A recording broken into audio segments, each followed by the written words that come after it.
Fentanyl has become Arizona's deadliest drug. Just a few grains of fentanyl are enough to kill an adult male, and it's not always easy to spot. Fentanyl is often mixed into other illicit or prescription drugs, so users don't usually know what they're taking until it's too late.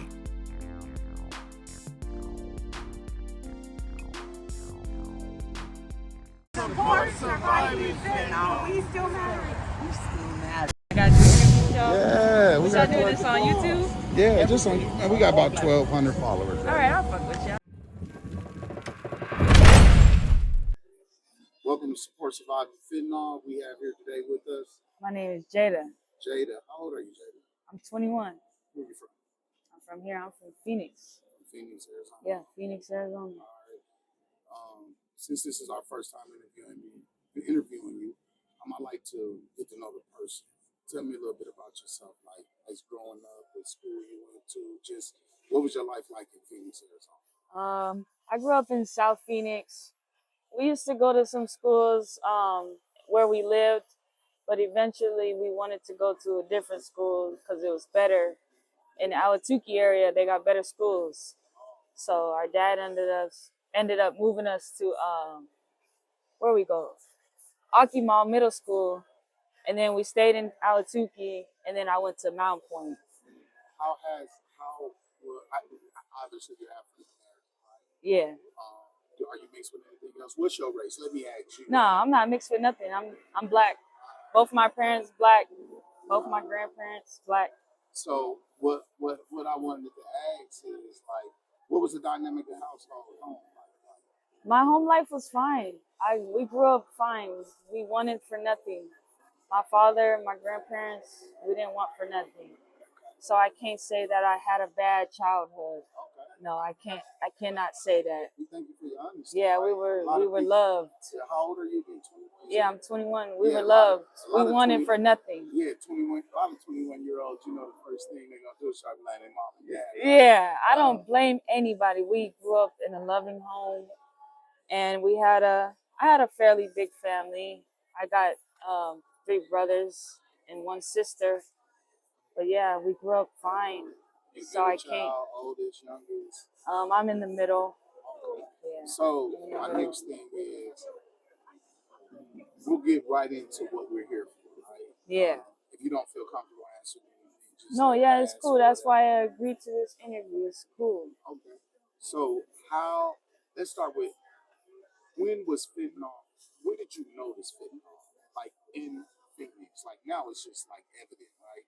But like, Yeah. obviously it had to be an introduction point. Yeah, I can't say that I noticed it. I was young. I was 17.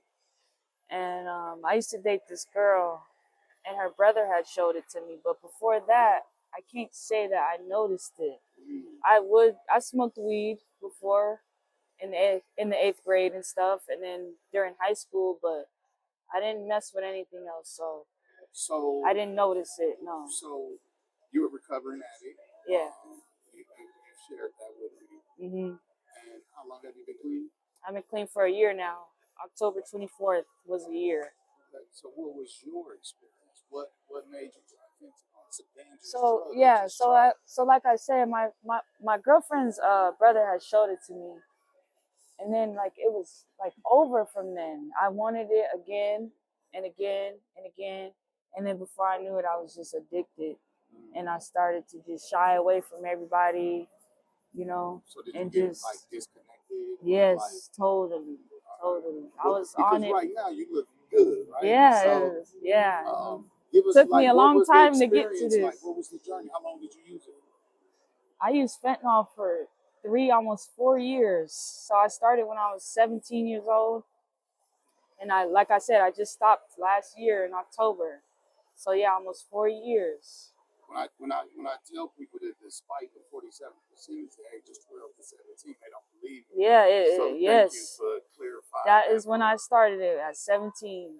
So did you ever experience homelessness, or what did you do? Where did you stay? Give me the story. What was it like? Or is it I can't say that I was homeless, but I did get kicked out, and I was on the streets for maybe like a month. and then I would go back home, and then get kicked out again. So Cause you I was living with my mother, but I was being very disrespectful, and I don't know if everybody knows this, but it stinks. yeah, Fentanyl stinks it smell like when burning heat. yeah, Like, they smell like say piss, like they old say it piss. smelled like burning popcorn. Yeah. But yeah, I used to fucking do that shit in the house, and she would come home and be, "What the fuck are you doing? Get out of my house." And I would just go and literally not even give a fuck. Go find some more, and not even care that I just got kicked out of my home. But no, I wasn't homeless. No, not I guess homeless. you got to be proud of you. Now you still you. How are you in a relationship now? We're good now. Yeah, it took a little minute to get to that, but Trust had to get back there. yeah, I had to gain trust from everyone. Like fentanyl turns you into a whole different person. I couldn't even recognize myself. And I was stealing from my family, from my friends, stealing from random people, robbing random people just to get the drug. Yeah, I turned into a whole different person. But yeah, I was on it for 3 years. For 3 years. So what was the journey been like of recovery? Like, is it? Are you on any like? So I work with a health clinic on Bison Health Yeah. for Suboxone. Uh-huh. I'm currently on Suboxone right now, but my addiction was Vicodin, Liking it? right? Yeah. It was a different. I've It was heard of like that. Yeah, I was Soviet, like, I heard of that, but Soviet, and so you just cold turkey. um no. I did not go cold turkey. I tried to get clean many times. I don't even know how many times.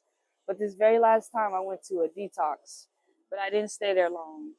I went there for like 5 days, and I wanted to leave so bad, but I'm glad he made me stay because I don't know where I would have been. He made me stay, and then I got to go home after that, and I went with my dad, and he helped me. He picked me up. Basically, he helped me a lot. He helped me get clean, and I worked with him, and I stayed with him for like 2 months. You employed now? Yeah, and We'll then leave that off the radio. yeah, I'm getting to that, and then I went back home to my mother's house, and I said I have to get my life together.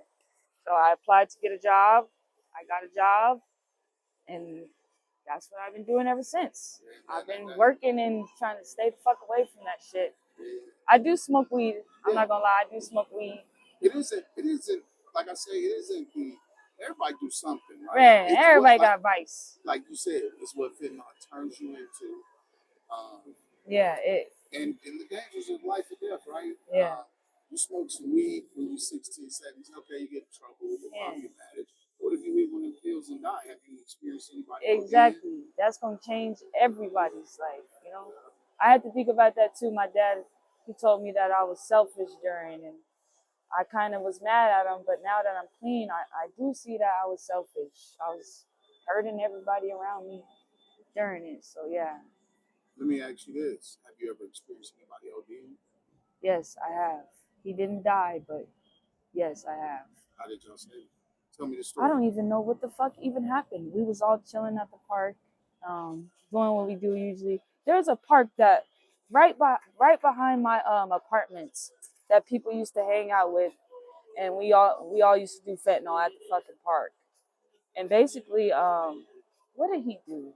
I think we used to do blues, but he hit straight fentanyl, Yeah, and I think it was for the first time, and he started turning purple. And I really don't remember what happened. I think the motherfucker just woke back up. We was all panicking. I remember that. But so